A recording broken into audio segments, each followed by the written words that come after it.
Masyarakat diimbau agar waspada terhadap hujan lebat disertai angin kencang di sejumlah wilayah di Indonesia.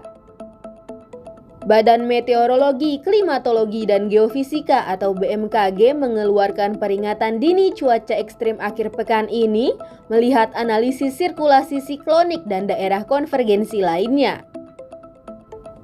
Peringatan dini cuaca oleh BMKG berlaku dari Jumat hingga Minggu tanggal 15 sampai 17 Juli 2022 di beberapa wilayah. Berikut ini jangkauan daerah dengan potensi cuaca ekstrim pada hari Sabtu dan Minggu 16 dan 17 Juli 2022.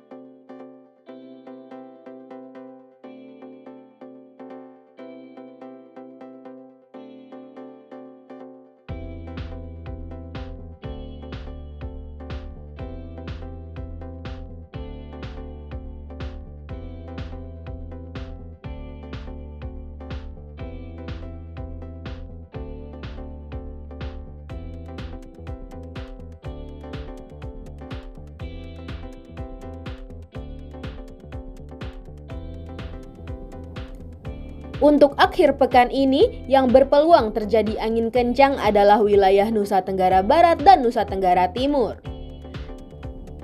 Dampak cuaca ekstrem ini dapat menyebabkan beberapa bencana hidrometeorologi yang bisa terjadi, seperti banjir, banjir bandang, banjir rob, gelombang laut tinggi, puting beliung, pohon tumbang, tanah longsor, dan lain sebagainya.